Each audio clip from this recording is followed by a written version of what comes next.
I'm here with John Hutson, and we are here inside his home where a fire had occurred yesterday afternoon. So, John, just kind of walk me through what we see here. Okay. So when we were gone for about 30 minutes, the power was off when we left, and we were gone for about 30 minutes. While we were gone, we got a notification the power was back on, and when we pulled up, we could see the fire coming through the outside of the house from the kitchen area over here. And so when we pulled in, we could see fire coming out. And immediately I began thinking about our pets. And when I came in, one of our dogs, she was right here at the door, and so she ran out. But when I came back in, when I come on in to find my other dog, she followed me back in. I made my way to the bedroom here, and when I went in, I couldn't see anything. The smoke was filled the house, and so I made my way in, and I was trying to find my dog, and he was curled up at the end of the bed here with some blankets around him. Oh my gosh. And so he was curled up there when I finally found him.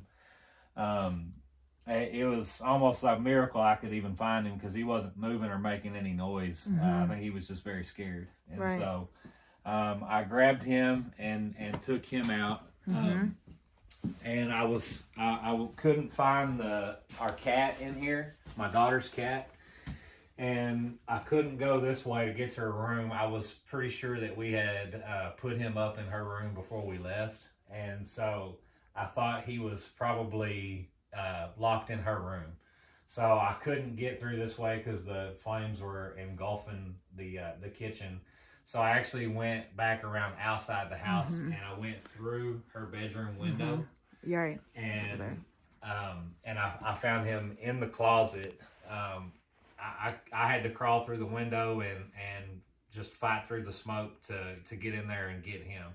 Luckily, he was meowing. He was being really loud. He was scared, and so I just followed his sound. And once I found him, I grabbed him in the closet, and I turned around, and I really couldn't even see to get out, but I knew the direction where the window was, and just went back as fast as I could that way, and we both got out. Wow. And then at that point, I did come back in, and I grabbed as many presents from under the tree as I could, and just trying to save what we could. And of course, there's just everything is covered in smoke and black soot throughout the whole house. Here, the fan, the ceilings. And so here in the kitchen, before they had left to run a quick stop errands, they were here in the kitchen preparing for just Christmas dinner. And so this is kind of what we see here. So yeah, just kind of talk about a little bit of this. Okay. Can you see me all right? Or? Yes. Yeah. Yes. Okay. So we were here, and I had just been cleaning some of my pans, getting ready to cook, and we were getting ready to make burgers for yesterday for lunch,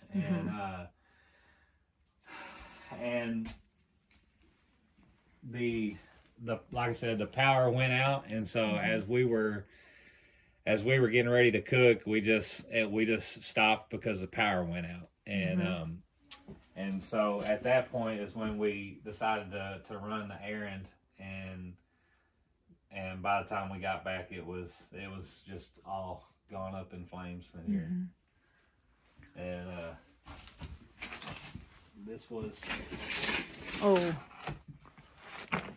my grandfather's pot, so I'm hoping that I can salvage it. It's cast iron. It's a cast iron pot, but it was my grandfather's, and that's what we were going to use to cook with today. Or yesterday. Yeah. But other than that, is that one showing up pretty good? Yes. Yeah. Oh, here we go. Yeah. We've got a crock pot here.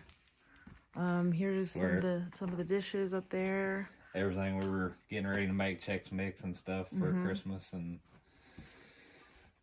Yeah, this was my wife's Christmas. One of my wife's Christmas presents right here. This ice machine, Oh. and that was one of her Christmas presents. I had just got her, and Oh man. so that got destroyed. And is the pantry?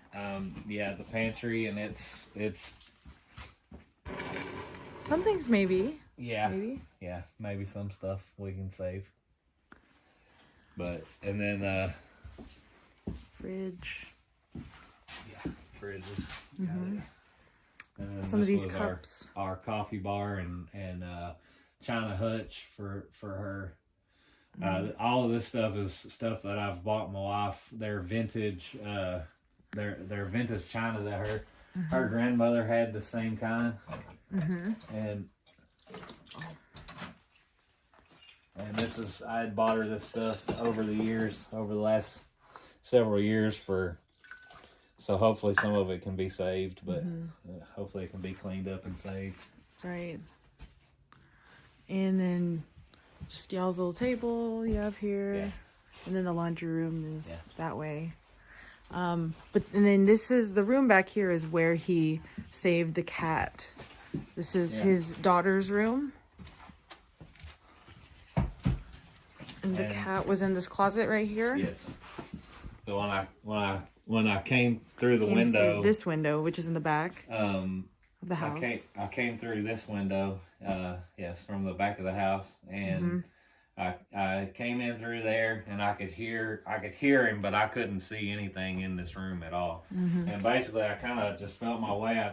Oh my gosh! I felt my way across the furniture.